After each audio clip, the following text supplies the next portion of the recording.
thank you all for coming out on this very chilly evening. My name is Beth Stryker. I'm the director here at the MAK Center for Art and Architecture.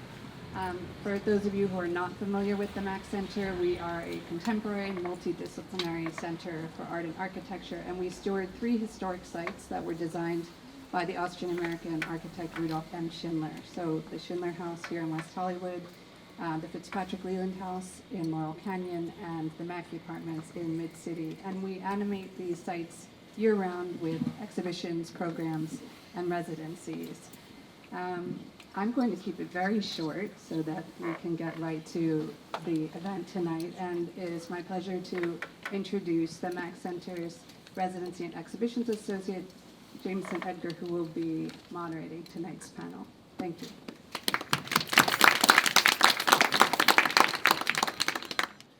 Yeah, so welcome, everyone. We are sitting in a home that was built in the early 20th century by a European migrant on a land that has been stewarded by generations of folks who are invested in seeing this world that we live in thrive.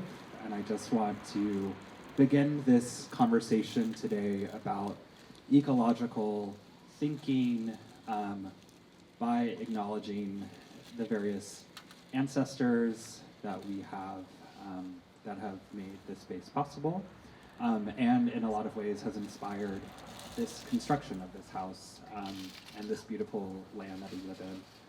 And also acknowledge the fact that today is a 1-year anniversary of the fires that moved through the city and fundamentally changed the way that we, as Angelinos, function.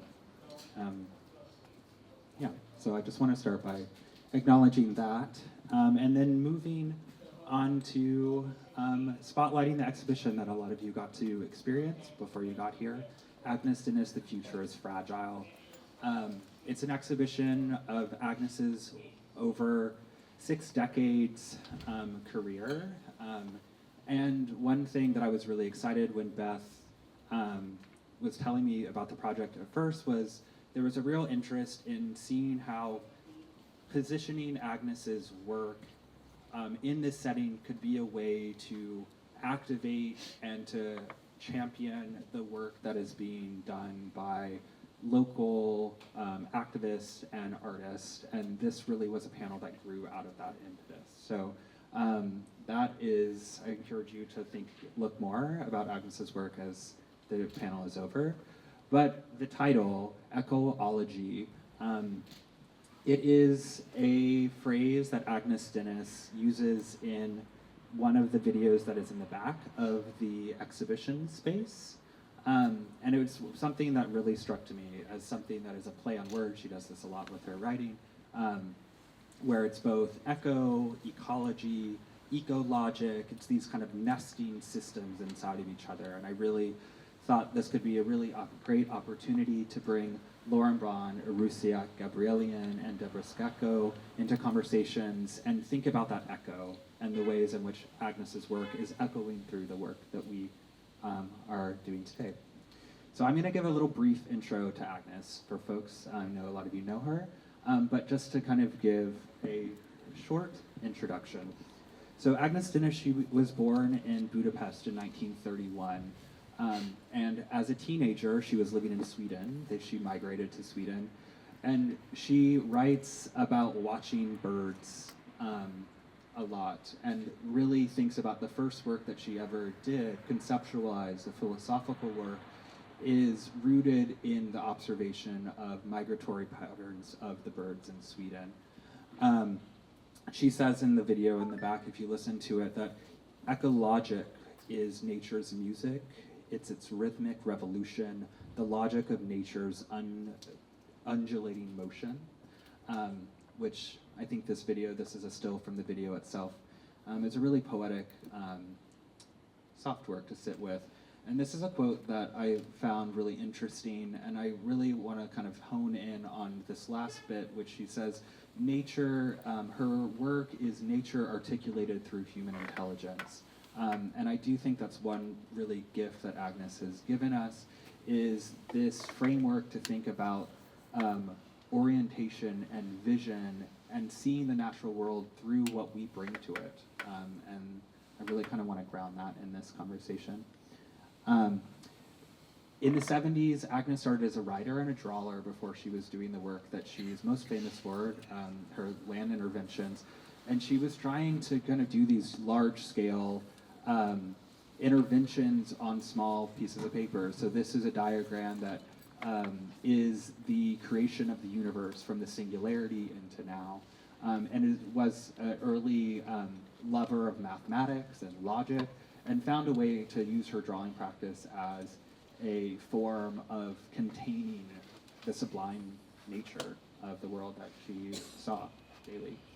She then took that drawing practices and started to apply it to a kind of like social sphere. So I love the title of this work. It is from this series called Echo Chambers, and the echo chambers of a man's life. She has a woman's life as well.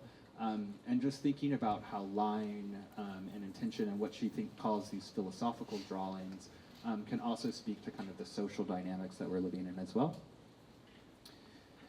A work that I think a lot of people know Agnes is for, both that are familiar in the art world and not, is her 1982 work, Wheatfield, A Confrontation.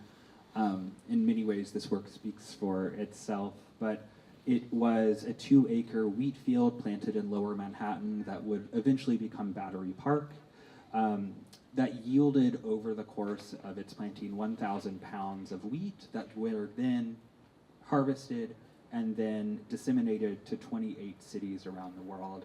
And this was a work where Agnes was taking the kind of philosophical thinking that she was putting into her drawings and seeing how a work could fit in that mold, and then what happens when you let it loose and grow. So she talks a lot about in her work how the work is started by her, but it's really not her work until it's growing and it's stewarded in the middle. So I put these in here. There's many different confrontations I think we can think expandedly in this work. And I think this is a really powerful image to me that doesn't often get shown with this body of work, but this is just to think about scale, and something that she's thinking about. She works a lot with different types of scales, both physical scales, but scales in time, everything from the biological microcosms to the size of the universe. And you can kind of see in this moment that even though this work was so beautiful and people talk about its confrontation and it's really kind of activating, the size of this landfill still, is outpowering. And I really see this as a really powerful provocation to kind of keep those echoes going. After this, in the 80s and 90s, she expanded this work even larger. So this is a work called Tree Mountain, where she collaborated with hundreds of people to plant 11,000 trees that will grow for the next 400 years. And thinking of this as a time capsule and a way to think about human-made natural grove forests. And you can see the kind of, her drawings are kind of styled, taking these larger scaled into the ecosystem. And then maybe just to kind of finish this, I want to spin one little thing. She has this really beautiful book of writing, which I will put in the thing. It's called The Human Argument. It's really stunning. Everyone should grab it. But it's a collection of her works, and she has one writing about ecologic that I'm just going to read very briefly. I believe the new role of the artist is to create an art that is more than decoration, commodity, or political tool. An art that questions the status quo and the direction life has taken, the endless contradictions we accept and approve of. It elicits and initiates thinking processes. My concern is with the creation of a language of perception that allows the flow of information among alien systems and disciplines. eliminating the boundaries of art in order to make new associations and veil analoguses possible. My ideas are unorthodox compared to those usually voiced within the art arena. I incorporate science and philosophy into my work and allow the concepts to dictate the mode of realization. The materials I work with are as diverse as the concepts that dictate them. By allowing this flow of information to infiltrate the art arena, art can rise above being just another self-styled, elitist system busy with its own functions. Art is a specialization that need not feed upon itself.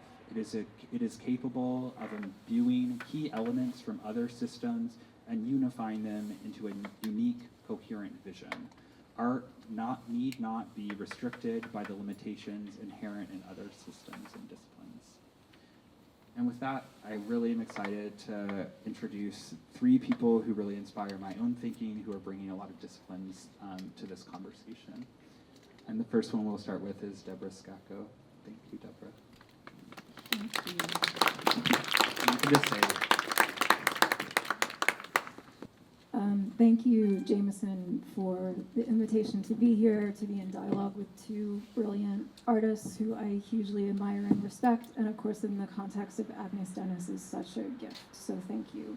And we were speaking a minute ago saying Agnes Denes is a kind of long-term art hero, and it was so nice to have a reason to jump back into her work and to revisit it in the context of my practice as it is now, and to really think about systems, right?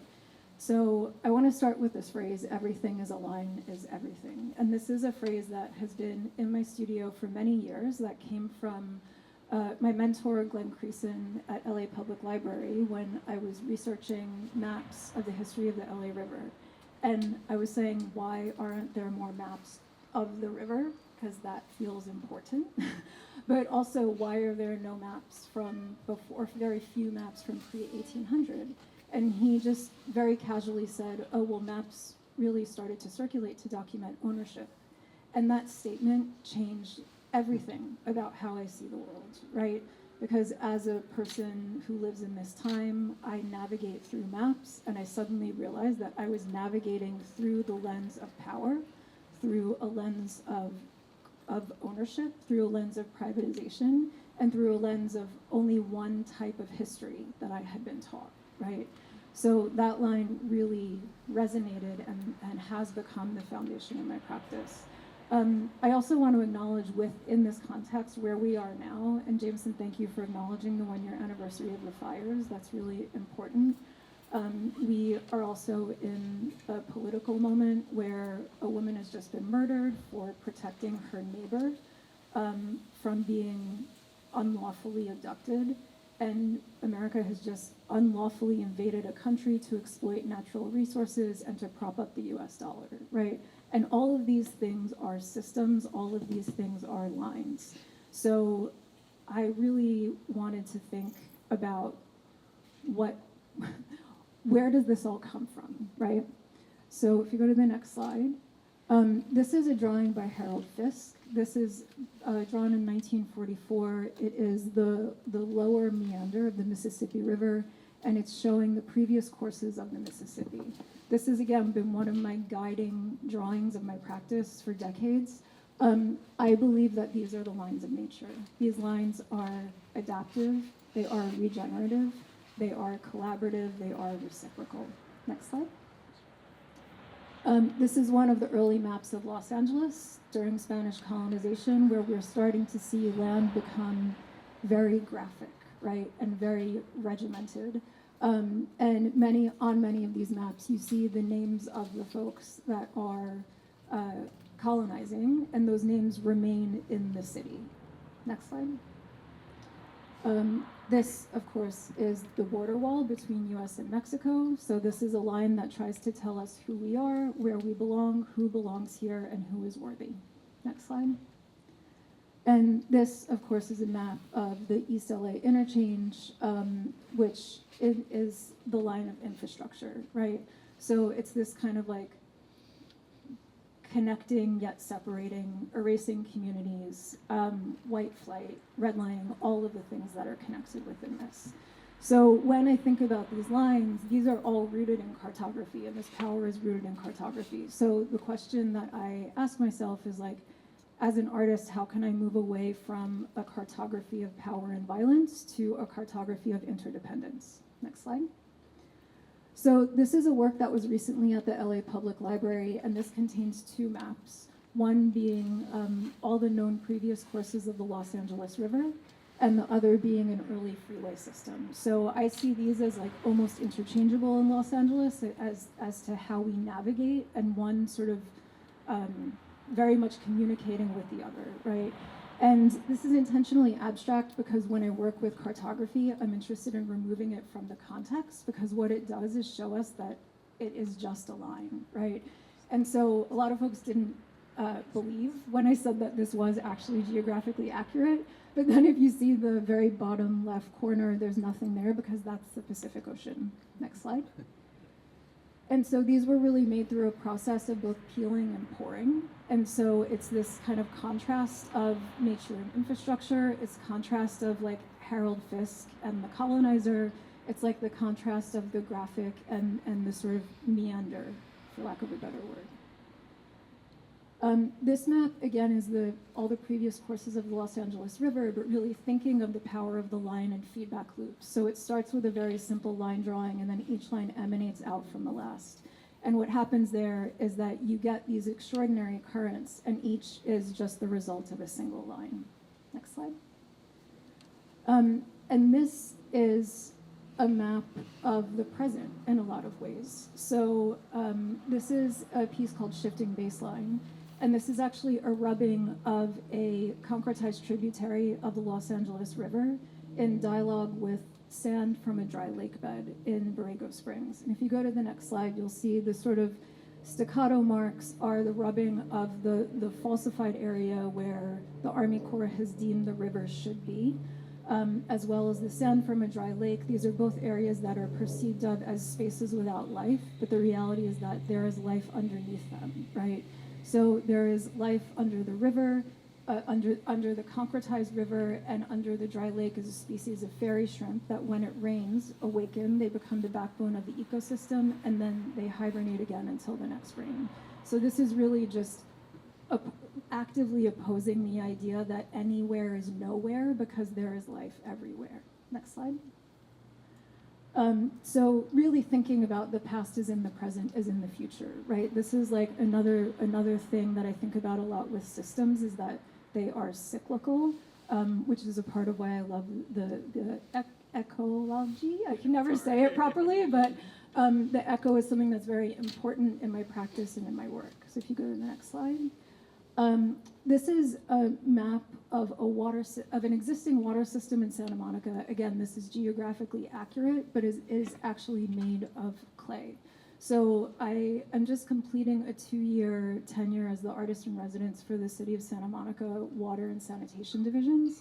And when I began that residency, I realized that I had to work with actual earth because a part of it is re-earthing these infrastructural systems and understanding that the systems that we rely on are also the natural systems that we exploit. Next slide. In the center of this image, what you're seeing is actually a core sample of a well. So in this role, I was given 2 5-gallon buckets with earth that was labeled by like 10 foot, 20 foot, 30 foot, 40 foot. And so at the top of this is 10 foot below the surface, at the bottom is 500 foot. And so this is really just an example of soil as a living system, right? And I did nothing to it. There's just like a tiny bit of water to enable it to be on the paper. I also joke that this is like Judd in dirt because I'm kind of a minimalist at heart, but I'm like, it needs to mean something. And so the other part of this is in studying water infrastructure, which someone else here knows a lot about that. You are often in a hole in the ground. So the idea for the show was by putting the 10-foot mark at the top, we are kind of 500 feet in the ground. Next slide. And I'll close on this piece. I see this as a map of the present. This is not only nature meeting infrastructure, it's root systems growing through sidewalks, root systems growing through chain link fences, but I also see these as kind of fossils that carry thousands of years of knowledge that remind us that everything that we have has come before, and it's up to us to move it forward. Thank you.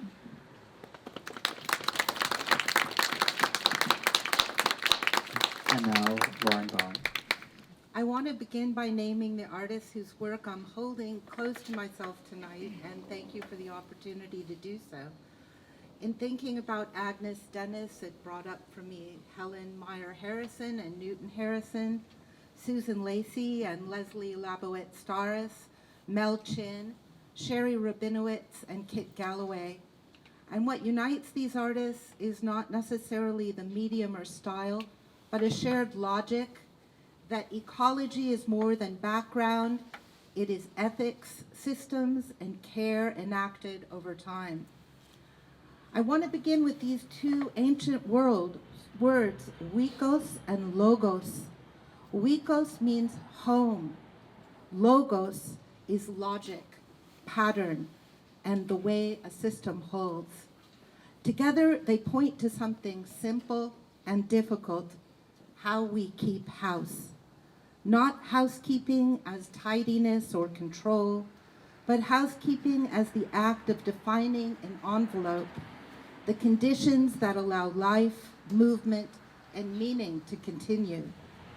Tonight, that envelope is large.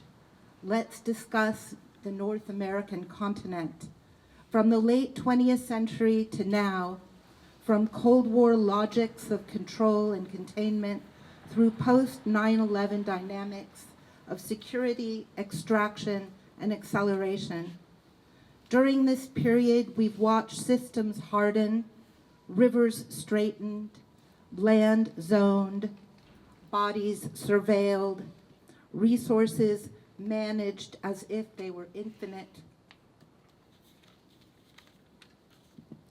Housekeeping in this context became defensive about sealing borders, channeling flow, preventing overflow. But ecology tells us something else. Every system, river, city, culture has a breaking point when containment replaces care. When the envelope becomes too rigid, pressure builds. When flow is denied, it finds other ways through. Eco-logos asks a different question. What patterns allow a home to remain livable over time? Not just for humans, but for water, soil, memory, and the futures that we won't inhabit ourselves. Next. In 1982, Agnes Denes planted 2 acres of wheat on a landfill in Lower Manhattan directly facing Wall Street. She used agriculture as a moral instrument. Wheatfield, a confrontation, made visible a contradiction that still structures our cities. Land as sustenance versus land as speculation. It was an ethical confrontation staged at a civic scale, clarity placed directly in front of power. I put on the same slide here on the far right, the Harrison's portable orchard. A decade earlier, fruit trees were planted in movable containers at UC San Diego, an orchard that could travel, adapt, and respond. Here, ecosystems were treated not as symbols, but as collaborators. Care became a decision, responsibility became shared, time entered the work. In the lower left-hand corner, you have Leslie Labowitz-Starris and Suzanne Lacey's 3 Weeks in May. From 1977, a live map of the city across LA, a live map that reported rape spread across Los Angeles, updated publicly over 3 weeks, accompanied by performances and media intervention. Violence was not treated as an isolated event, but as systemic. The city itself became the medium, an ecosystem shaped by power, trauma, and accountability. Social systems were revealed as ecological systems under stress, In the bottom right, you have Mel Chin's revival field. Beginning in 1991, plants were grown specifically to extract heavy metals from contaminated soil. Toxicity was not represented, it was removed. Here, remediation itself became the artwork. Ecology became material repair. Art functioned as environmental intervention. And in the center, you have Sherry Rabinowitz and Kit Galloway's Electronic Cafe. From 1984, neighborhoods across Los Angeles were connected through live video, sound, and shared terminals. Communication itself became a commons. Long before the internet became a platform, it was imagined by these artists as shared infrastructure, distributed, participatory, alive. Next. Taken together, these works treat ecology as something active, ethical, social, networked, reparative. Denes confronts power symbolically. The Harrisons listened to ecosystems over time. Lacey and Labowitz-Starretts expose social violence as systemic pollution. Rabinowitz and Galloway build networked commons.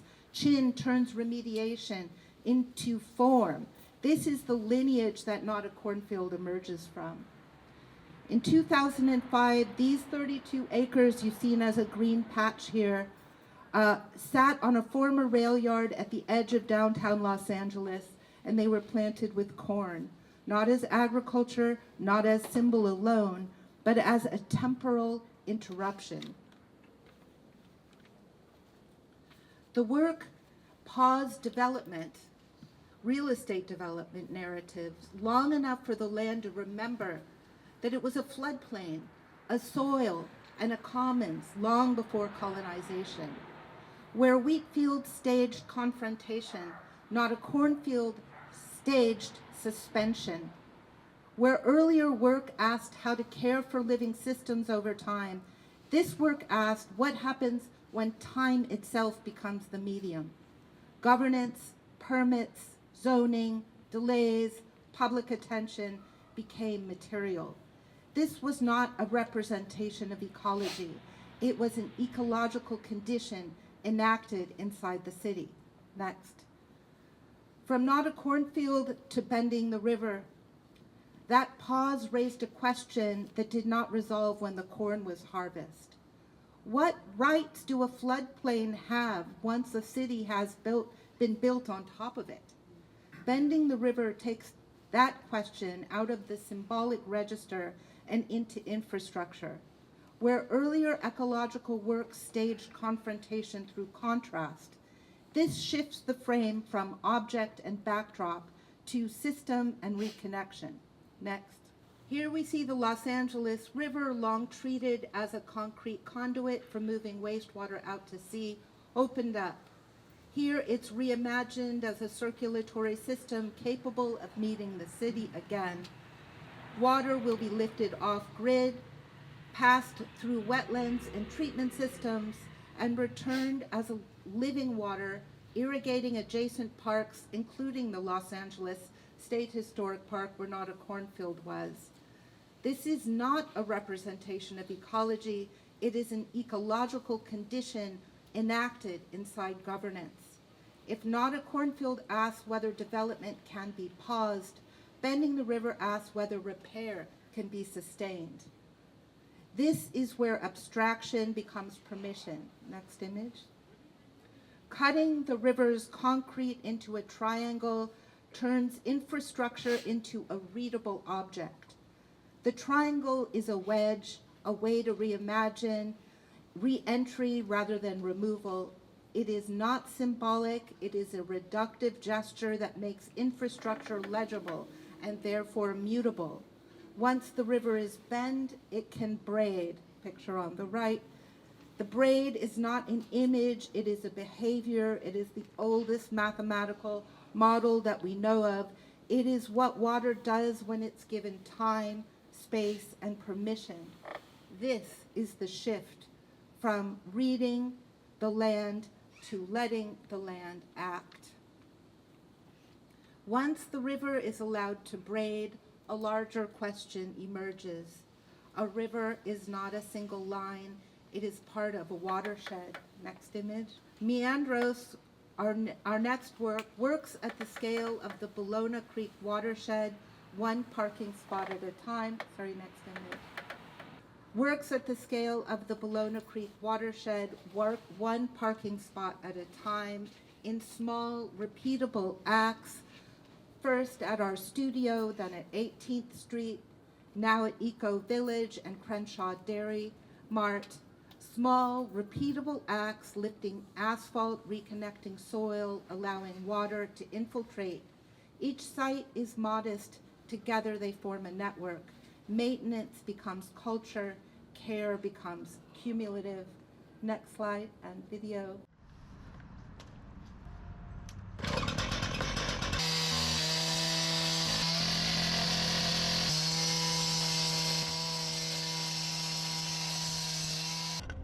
I want to end where we've all just been. Inside the rain. Last week, the rivers reminded us who they are when they're not polite. They surged, they rattled their channels, they looked for the deep places, the undercommons, the places that still know how to receive the flow. This is where feminist thought and feminist performance re-meet the wild rivers. They don't ask permission first. They don't move in straight lines. They trust what gathers beneath the surface.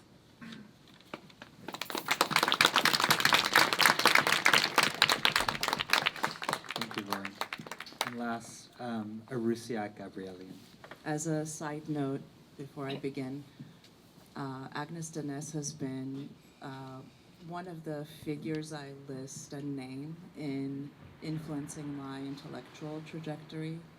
I studied sculpture and extended media in undergrad, and I came across her work and a few others, Ana Mendietas, Doris Salcedo's, Mona Hatoum, Janet Cardiff, and a few others who were experimenting and moving into the spatial and environmental realms. And this made me pursue graduate study in architecture and landscape architecture because I wanted to understand the relationship between contemporary artistic practice and forms of spatial and environmental design. So a key figure in my own trajectory, so I'm really happy to be a part of this. Yeah, we can, I think, move one. Yeah. The way in which I structured the deck of slides here, we're trying to see where my own work finds synergies in the way in which Denes maybe works. I often find myself quite dissatisfied with the limits of a singular discipline, singular way of thinking, singular modality, method. It's the Gemini in me, I don't know. And so these are part of worlds that are part of my research ecology that I utilize. I'll talk about the heart of it, which is my creative practice last, but I want to give you a glimpse of the ways in which each of these modalities allow me to ask the same question differently. I'll start with teaching. You can go, sorry, I highlighted. I teach in 3 tracks at USC. The first are climate-focused design studios, and I've structured these as, typically landscape architecture studios start with a site, and then you identify a problem and you solve, through your intervention, that problem. Instead, I structured these around planetary scale systems, if you move forward. So the first year I taught this sequence, we focused on our soil systems, then our ocean systems, our atmospheric systems, food systems, waste systems, energy systems.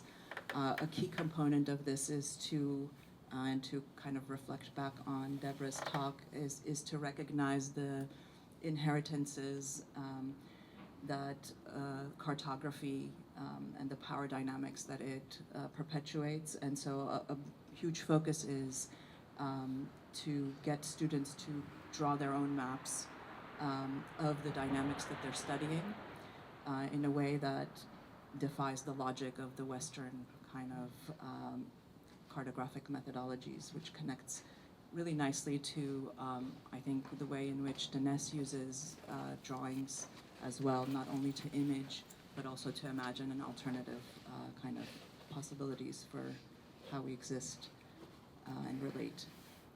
The second track I teach in is a totally different scale, so we go from planetary scale dynamics to biological scale, even microbial, collaborating with other species to produce work, co-design processes with other species. Examples of these have been studying the logics of nest making of animals in a course I taught on animal architecture, and then translating those into structures that were exhibited at Clock Shop to bring awareness to the disappearing world of birds. Others include working with organisms like mycelium and mushrooms, plants, etc., and even the microbial scale. And the third track I teach in, you can move forward one, is landscape media. And this expands the tool sets that students have with which to describe the dynamics of the living world. And I borrow often from not architecture, which typically landscape architects do, but rather from fields that utilize time-based media, music, dance, poetry, in order to expand the tool set with which students have to describe a medium that is itself moving and experienced in movement. The next, and this is really, as you can see through the really thin arrows that I've drawn, everything is kind of feeds back into and informs the next in this ecology. So the lab is highly connected to the thematics that I set for the teaching, and we can move forward. I see it as a kind of brain trust that I've built of incredible humans at USC, where we come together and from various different disciplines and try to think about topics and then potentially develop proposals, which it's mostly grant-funded work that we do, everything from developing new materials to help kelp grow, which you're seeing in the middle there, made entirely of ocean byproducts and infused with beneficial bacteria that have a symbiotic relationship with kelp, to designing software, which is what you're seeing on your left, that utilizes the logics and the knowledge of GIS, which is geospatial systems, as well as artificial intelligence to organize ecologies in productive ways. And again, it's a platform for collaboration at the university, where I take some of the more speculative orientation of my creative practice, which I'll share last, and see if there's any applied research that could be, I don't like to use the word mind, learned from it. Next slide. I'm also a part of the Professional Association of Futurists, and I do a lot of consulting work.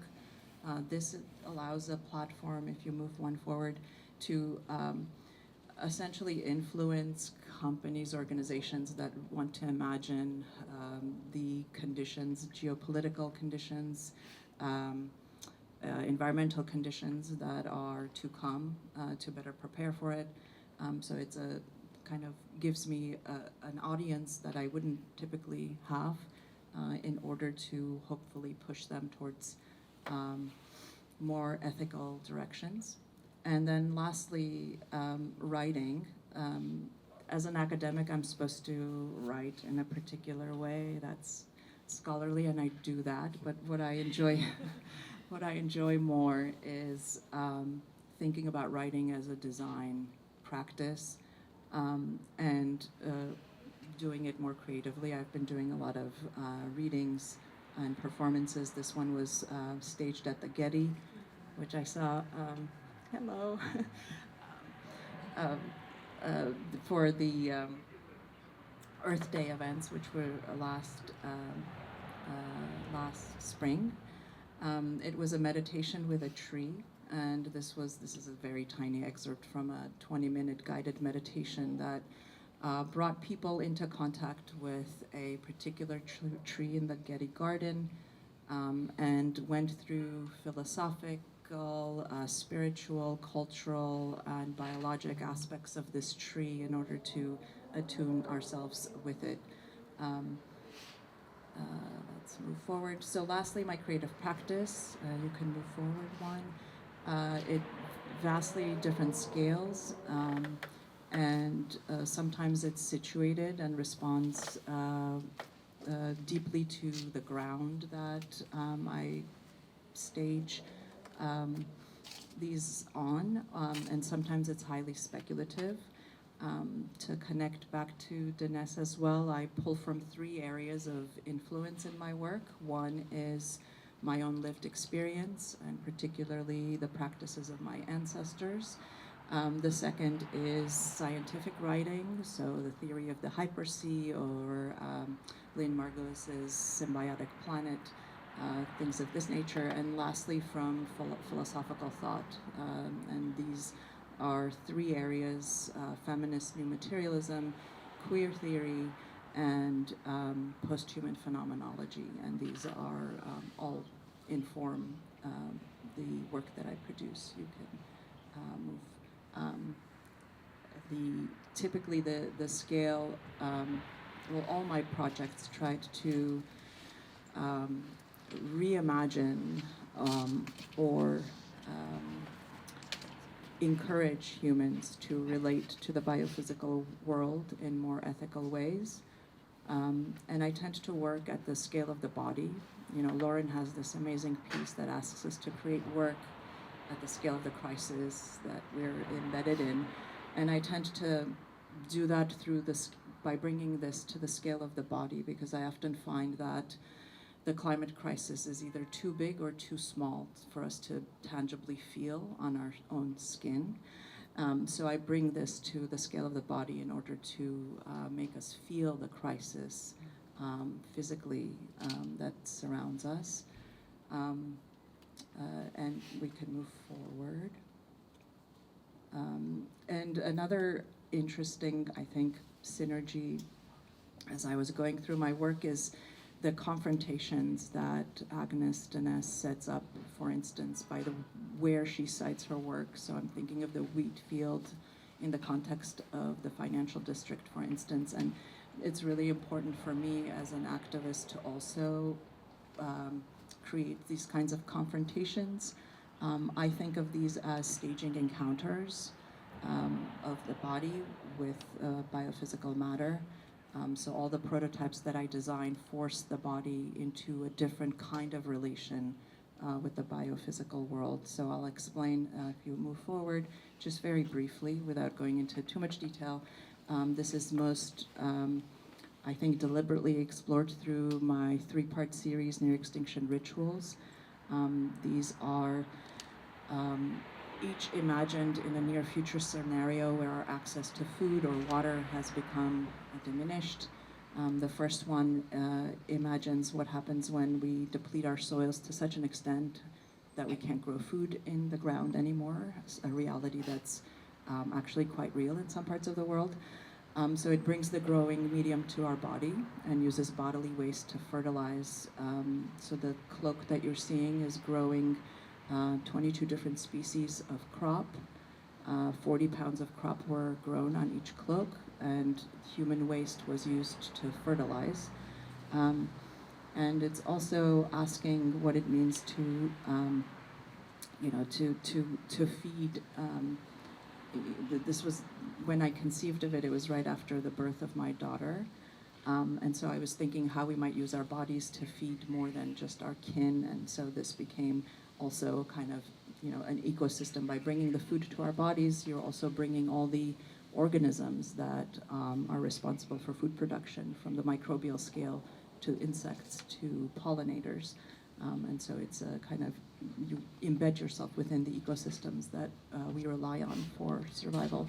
The second one uses and collects the moisture from breath to feed a shiitake mushroom at the center. It's a vessel that has openings that you have to bring your lips to and inhale into.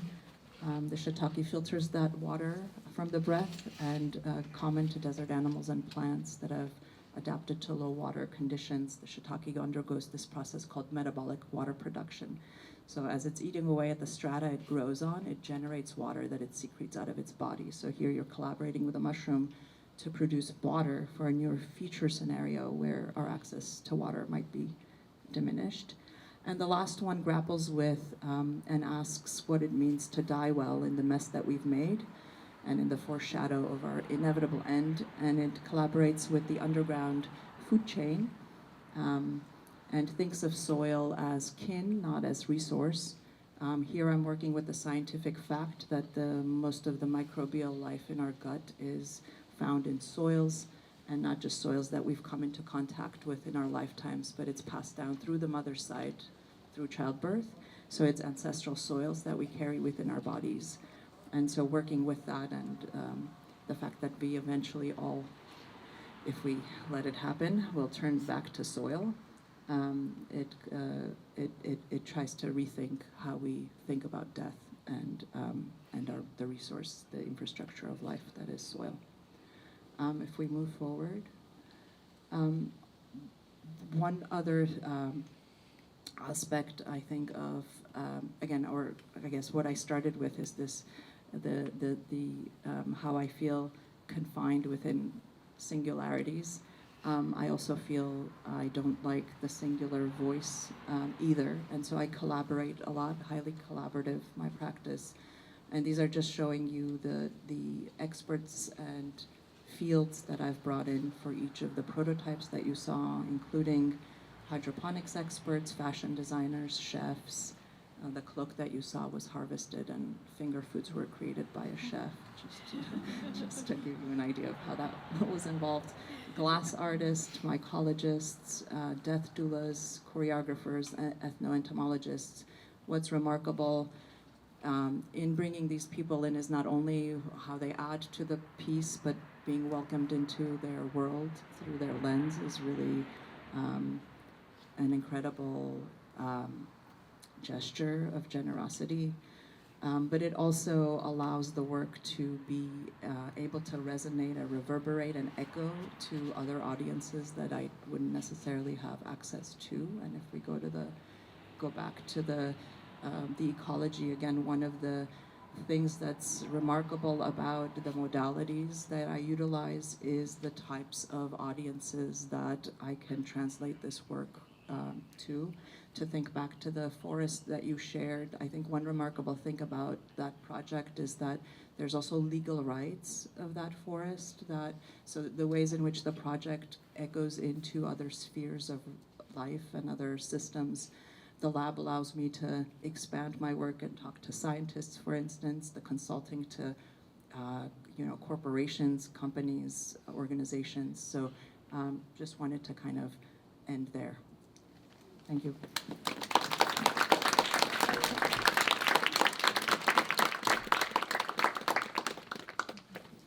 Amazing. Thank you all so much. I jotted down in various illegible writing, but as the three of you were talking, I felt a through line between some of your talks, and I just wrote down 3 words from you each.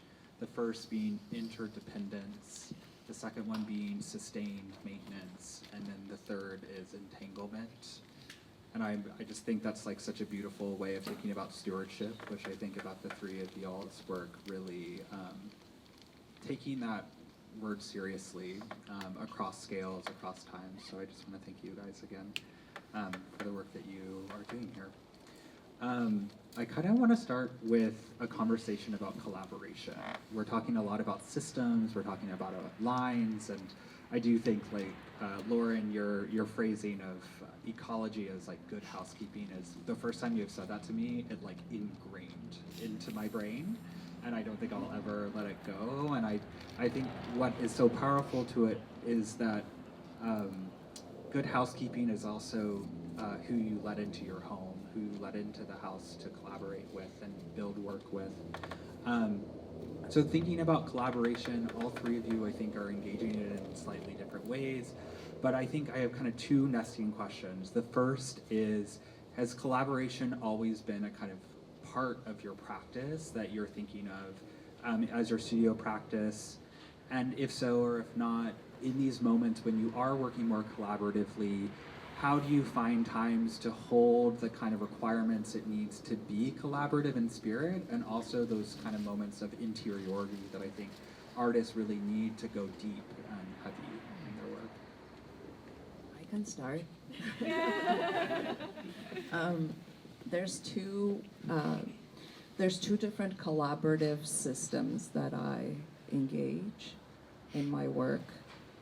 One is the collaboration with other organisms, which are really fascinating because at some level you have to really truly collaborate. You have to let go of the vision or the control that you wanted to impose on something, because they all have their own logic. When I started working with mushrooms, for instance, after working with plants, I thought, oh, this is going to be a really easy translation. I'm going to give it what it likes, and it's going to do what I think it's going to do. And it had a totally different, it was like responding to my vibes and not the food I was giving it. So a part of it is really, it's really attuning yourself to the collaborator and their temporalities and their methods and processes, and being open to the work changing because of that. I guess it's not unlike the human collaborators too in my work. I'm thinking of, again, the second prototype where I had to work with a glass artist. I think some of the constraints that I think it's called the glory hole, which is where you put the glass into the oven. The dimensions of that started to influence the scale at which I was thinking about this piece, because it was more of a communal, more of a community-oriented piece, and it actually shrank to become a more intimate, domestic scale. So there's the kind of tools and technologies as collaborators that influence the work. There's the human knowledge that, to me, enriches it, but then you're a bit more in control when you're collaborating with humans, as opposed to these other things that have a bit more constraint, I think, on the work. I don't know if I answered anything, but just a glimpse into the practices. I'm curious, Aroussiak, do you think of where you work as laboratory, as studio? Like, do you see distinctions in those kind of in having in the different ecologies of the different sites that you're working within? Do they take on different kind of like vessels where you're working, where those collaborators come into contact? I definitely worked differently in the context of each that I showed. I think each puts a different kind of container on the work. For the lab, for instance, there's so many constraints that come with grants in terms of output that I have to kind of, negotiate. And each one is like that, the consulting work versus the teaching and the curricular things I have to check off. So there's those constraints as well. I think where I feel most free is in the creative and in the writing space. And that I view as an ecosystem, I think.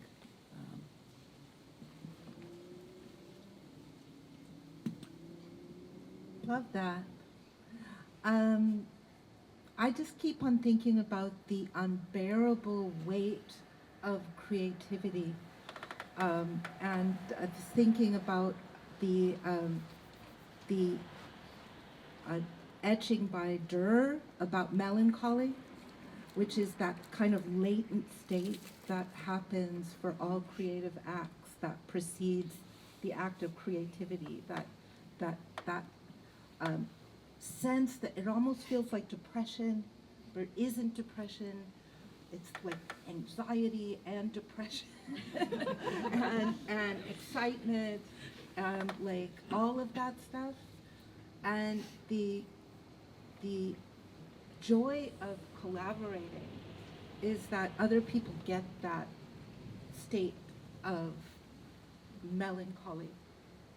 And I think that to live a creative practice involves a great deal of practice that is about the ability to sit with melancholy, and to consider how collective practices like choir or movement or pedagogical performance or the rituals of dining or composting or archiving or, what else do we do? I mean, basically tap dance. We do Puppet everything making. imaginable to like, I remember when my son was visiting with me LA when he was a 1.5-year-old, and he saw the ocean kind of roll in the Pacific. He kind of waddled out there with his diapers, and he decided to kick it back when the tide came in. And that is what I think about collaboration. It's an absurd gesture against the enormity of the weight of the creative life. Is that collaboration allows you to charge up with the absurdity of it all. So what collaboration, how did I manage to I'm gonna collaborate right now. Censor out. Sorry about that. So much for conversation. Okay, what do you have to say?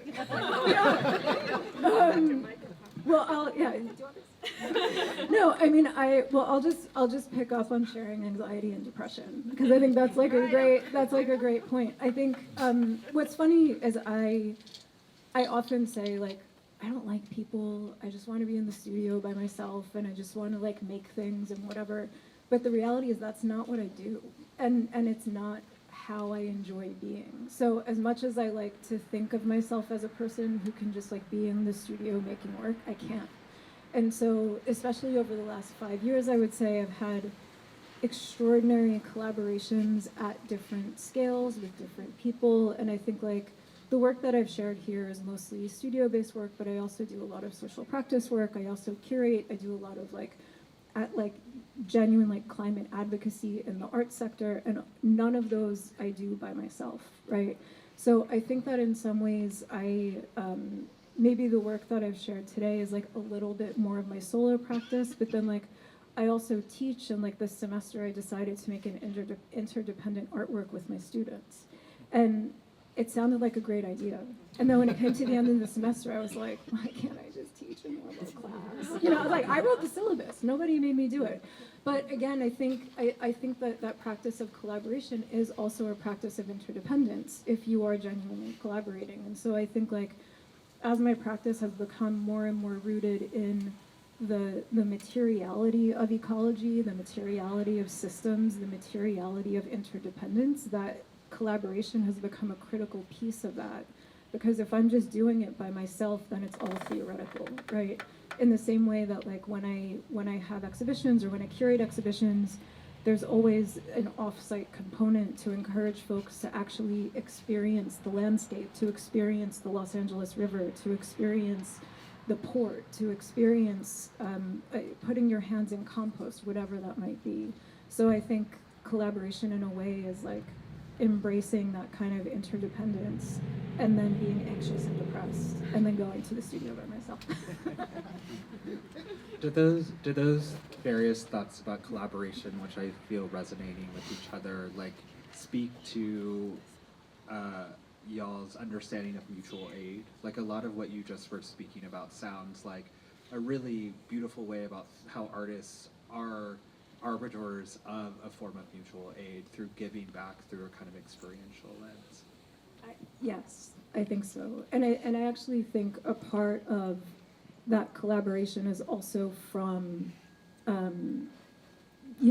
working with friends to be a part of mutual aid, to be a part of like an artwork or a mutual aid co-op, to be a part of, you know, like a lot of the climate advocacy work that I do started from a volunteer organization that I work with called Artists Commit, that we then got to translate that to the Getty. So, I think that's the other thing, is like the longer I do this work, the longer I see the opportunity for that mutual aid when thought of on a system scale, right, has the capacity to expand outside of itself. But I also think that as artists, like we just think about things differently, and I think we also are willing to do things that other people aren't willing to do. So when we see something that needs to be done, it's like, well, let's just do it, right? And when there's I feel like doers hang out with doers, and so like when the fires happened, a bunch of us called each other and we were like, okay, we need to raise a bunch of money because that's what we got to do, you know. So I think those two things definitely go hand in hand, and they feed each other as well. So I think the collaborations morph into mutual aid efforts, morph into collaborations, like they're just always moving in and out of each other.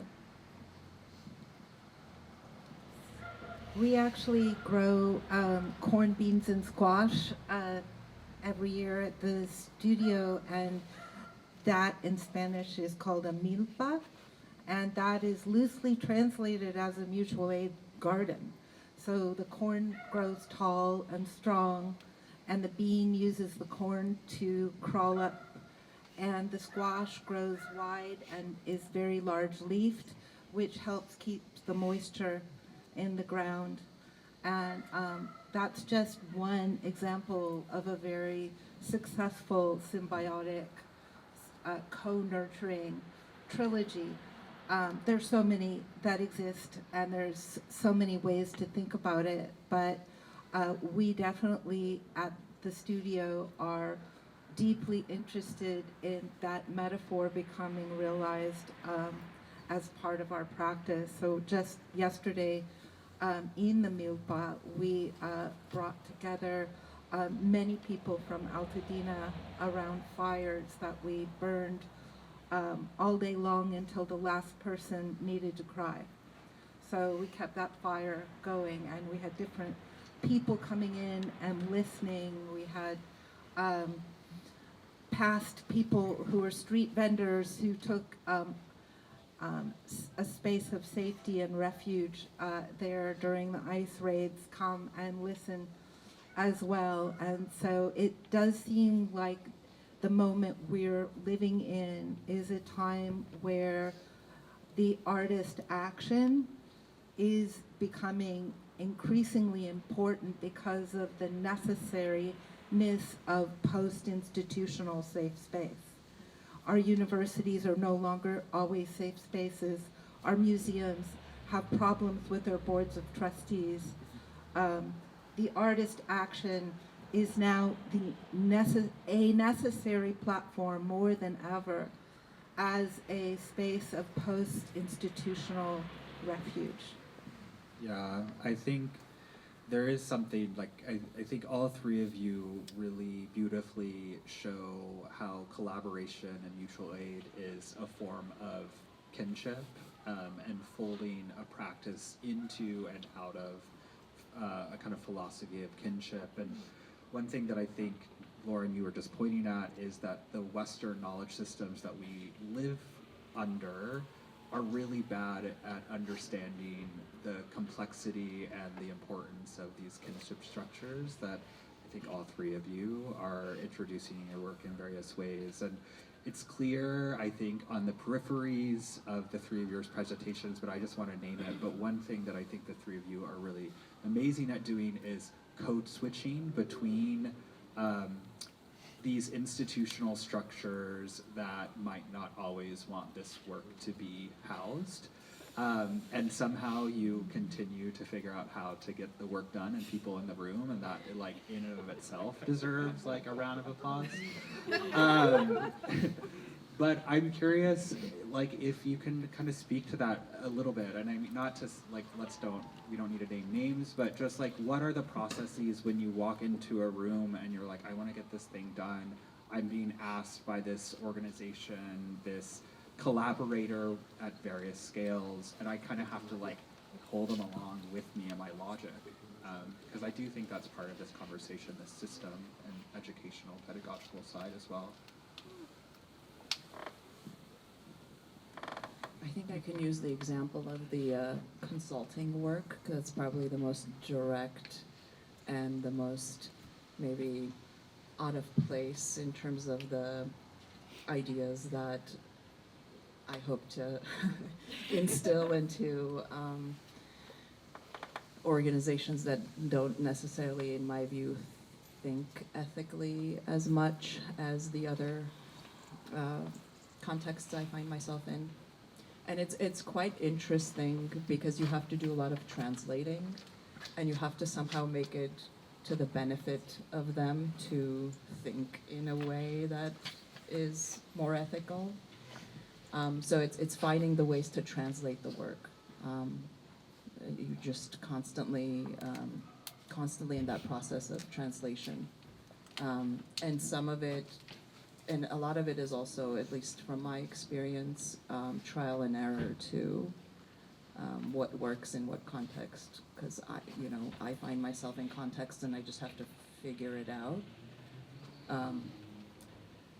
Yeah. I keep on thinking about gophers. When we were doing Strawberry Flag at the VA of West LA, which probably many people here know about the VA of West LA, but it's kind of like the Vatican in LA. It's a federal property in the heart of West LA, and it was deeded in 1888 by Arcadia de Baker, who was a Latina ranchera who owned all the land from Malibu to downtown LA, and her husband and her father were both victims of war, and she deeded the best land that she had right where the coastal fog would bank, but high enough that it was usually sunny, as a place for recuperating veterans in perpetuity. And during the Vietnam War, the department that she gave that gift of that property to split in two, and they made the Department of War and the Department of Veterans Affairs, and they decided to turn that property into a hospital instead of a home. And so for years they sort of moved all of those gorgeous old buildings into a state of almost disrepair, but not total disrepair, and built a new hospital. And we did a kind of proto-Occupy art project there for a year and a half called Strawberry Flag in the back of the property, and we got a chance to learn a lot by being there. But one of the things I learned is how hard they tried to exterminate the gophers. There was gopher holes everywhere on that property. They could not get rid of them, and they would get themselves into everything. And I realized that there was a way to think about gopher strategies and art strategies. It's like, no matter what, we're going to figure this out. We are smarter than they are. We know how to go under walls, over walls, beside walls. We know how to network, and we are absolutely unstoppable. So the gopher plan has been my basic modality of engagement, which is I will not stop. I will be absolutely bugging you and pestering you with all of my collaborators, because there is just no other way.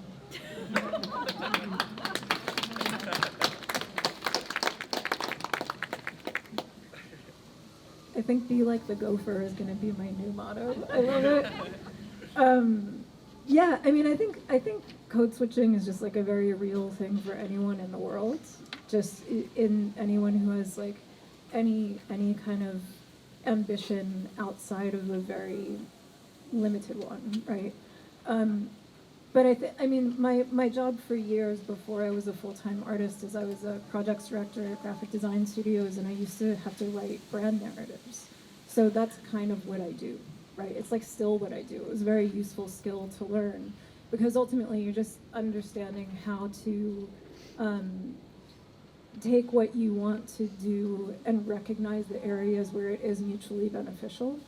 and also kind of preempt the questions before they happen, right? I mean, it doesn't always work, clearly. I get a lot of rejection, so that's a thing. But I think it's really thinking about genuinely like, okay, how can it serve both of us? And maybe just don't say everything that you're doing, right? Like leave some surprises and play the artist card sometimes of like, oh, this is just kind of what came out, you know? So I think it's also like knowing what to keep and knowing what to share. And I do think like if you have an opportunity to build genuine relationships and you can build that trust, then that helps. But there is an element of like, just don't say everything out loud. The queer tactic of opacity is our friend. The gophers are opaque. I know it's cold, and I do want to spend a little bit of time for audience questions, but I thought a nice way to wrap up this conversation is to ground us back in where we're at. We're sitting in Los Angeles, or we're sitting in West Hollywood, in the larger West Los Angeles area. And I'm curious if you are open to sharing a lesson that Los Angeles has taught you, either easily or hardly. Hardly is not a word, but hardly. The hard way or the easy way?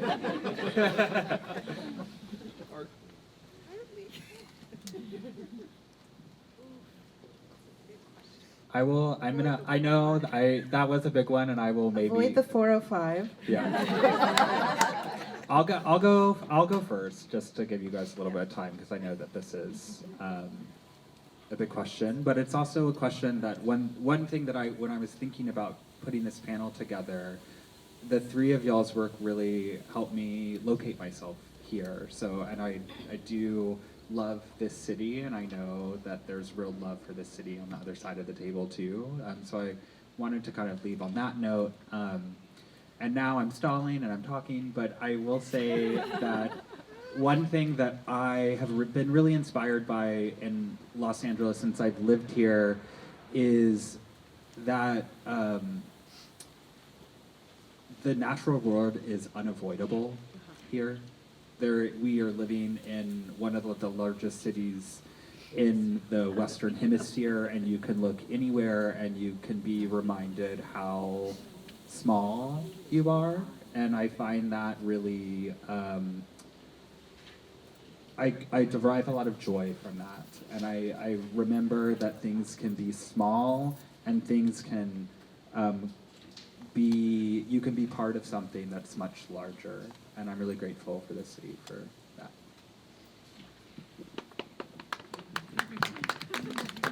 I stalled it up. So, okay, I'm gonna jump to the other side, which is the enormousness about living at the edge of the Pacific Ocean, right? There is something like, I mean, Debra and I both came here through London, which, I mean, not at the same time, well, actually, sort of at the same time, but we didn't know each other then. But for me, the thing that living in LA as a non-Indigenous person has given me is, number one, deep reverence for the fact that we're living in the place where there are more Indigenous people living than anywhere else in the North American continent, right? That is the secret sauce of this place for me. That is the cultural heart. That is the heart of this city for me. And I thank the goddess for bringing me here, because all of my deep lessons have come from that and kinship with the Pacific Rim. So that ring of fire, all of the land masses that go from the Pacific all the way down to South America, all the way to the other side to Australia, all through Asia and Japan and all the way back, that feels like this mysterious, vast, unknown void, but I feel it so strongly. So those are the great mysteries. To live here as a visitor in a place where the magic of the pan-Indigenous community is so strong, and to live at the edge of a continent where the Pacific and the Ring of Fire is defining our physical reality. Oh, I'm gonna piggyback, and I'm gonna go into the depths of the earth and talk about the seismic plates that we sit on and how that creates this ever edging condition or vibe in this place. You're always on the verge of something, it feels. So that'll be mine. Yes, and I think it's really that we are always living in contradiction, right? And so to the point of, I mean, to Lauren's point of like, we both relocated here from London, and I'm originally from New York, and so I've never lived in a place where I was actually in nature or felt that I was in nature, right? And so I always felt very separate from it. And I think one of the reasons why I fell in love with the city, why I fell in love with the Los Angeles River, is because it was like, it's almost like my entry through ecology was through concrete, right? And that's the vernacular that I understand because that's what I come from. And so I think understanding that things can be an engineering marvel, they can be violent, they can be an act of colonization, they can be why we get to live in Los Angeles, they can be stealing, they can be giving. It's like there's this constant contradiction by being here in this beautiful house in the middle of West Hollywood when 2 minutes ago there was a helicopter above us among these gorgeous plants, right? So I think LA in itself is a giant contradiction, and it's a bit like the Donna Haraway staying with the trouble, right? It's like just living inside the soup. And I think that LA is like a case study soup to live inside of. We are kind of the canary in the coal mine in so many ways. And we are always on the edge of something, right? So I think it's like embracing that this is what we have chosen, and we get to be a part of the extreme beauty of that. And then we also, you know, a year ago today, experienced the extreme violence of that. I do want to have some time for questions, but can we all give it up for Aroussiak Gabrielian and Debra Scacco? Does anyone have any questions? Everyone's like, it's cold. I have a question. Yes. I wanted to ask you, you know the absolute devastation of environmental law in this country. I don't need to tell you. I come from law. And the consequences of some of the new laws that have been passed by the Justice Department, which increase racial profiling. So on top of the maps that were shown tonight, there are these other maps that people like me, I'm not a citizen, have to very well know in this new reality. My question for you is how do you reconcile the formalism in some of these pieces? And I don't mean this disrespectfully, given the state of emergency we're living in, right? How do you prevent yourself from becoming an activist and just sort of realizing that, you know, if you're not going to speak in this echo chamber where we all sort of agree, I think it's fair to say, what is the political strategy in order to actually bring about this future world that you were talking about? Before I used to work for Doctors Without Borders years ago, and some of the reality that you talked about, right, this dystopian world that you showed here, that is the reality for people. So how do we, I'm trying to understand, how do we come out and actually make changes? And I know it sounds like a cliche, but we don't have a choice. So, and you know, you were talking about melancholy and so on and so forth. Where is the collaboration with, in the art world, and I know something about it now, with lawyers or with activists, right? We work in institutions that are totally compromised. I work for USC, totally compromised. So, my question for you is that what are we doing? Yeah, I think and for people who couldn't hear in the back, I think the question is revolving around politics and the question of political art and like how does one who's holding these kind of ecological larger frameworks contend with the day-to-day barrage that we're in right now? I think one thing is recognizing that the same systems of power that result in white supremacy, patriarchy, etc., are the same systems that also, are responsible for the degradation of the biophysical world. And so when you're working within what seems like an ecological lens only, it's not really, because you're grappling with the same systems that are causing chaos everywhere else. And it's expanding, for me, it's expanding the set of collaborators to get more of those systems exposed. But, I feel sometimes inadequate in the modalities that I use. I question a lot, is what I'm doing actually changing anyone's perspective on anything? So there's a lot of doubt, at least, personally, when I work, but it's a constant reckoning with those systems for me in my practice. Yeah, I think if I heard, so it was a little hard to hear, but I think a part of your question was how do you not become an activist? But I am an activist as well.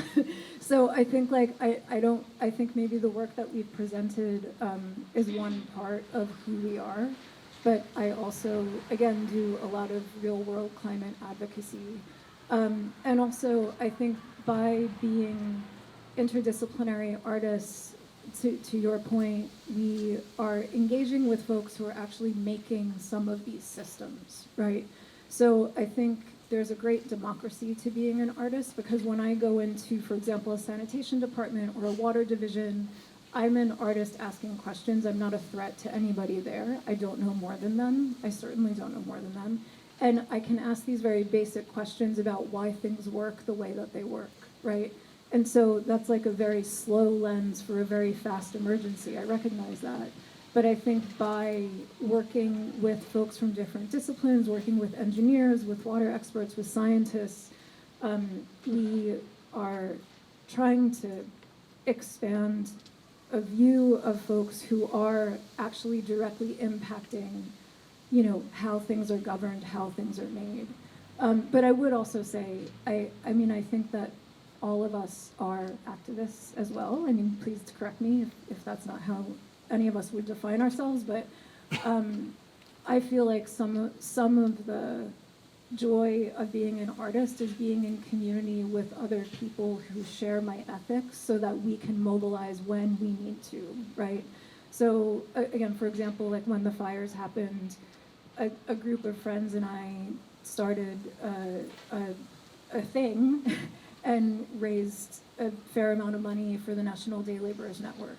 And so it felt really good to say, like, hey, folks are suffering, people need help, here's some money. So I think it's also about like engaging these interdisciplinary communities to be a rapid response network especially when the larger systems are not responding in the way that they need to.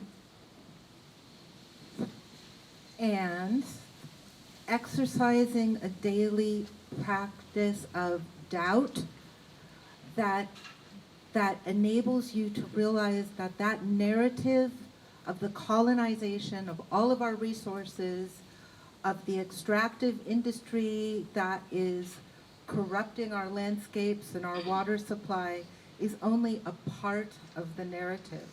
That wonder is all around you all the time. And magic is part of reality. And if I can train myself to have a reasonable doubt and not let Trump and Trumpism and the American political system and everything else that's going around, the inheritance of nuclear war, all of it, then that is some kind of liberation that we can have in our mind's eye, that we can hold onto collectively. Like, we all have to find the space of joy for ourselves on a daily basis and recognize that that independence that you have when you experience joy is real too. And that we are all survivors. Everybody sitting here today, that you are here because your ancestors survived whatever they were going through, right? We are epigenetically programmed to survive. We are epigenetically programmed to figure out what's next. There is nothing going on today that is worse than, say, the Black Death in the Middle Ages. It's just a different narrative, but we are the result of those people who got through that. And that is a good reason to choose joy and wonder on a daily basis against feeling that we as artists, or we as lawyers, or we as day laborers, or we as mothers, it's not our responsibility to figure this out, and we should doubt the narrative that we think that they want us to figure it out, because it's a way to steal your soul. Your soul does not belong to those narratives. It belongs to your ancestors and your community. Claim it back. Don't buy into it. Amen. Amen to that. I think, just thinking about the weather, I think we're gonna wrap, but please stay. We're here for another 30 minutes. Speak with our presenters. Thank you so much for sitting through this, and let's give it up one more time.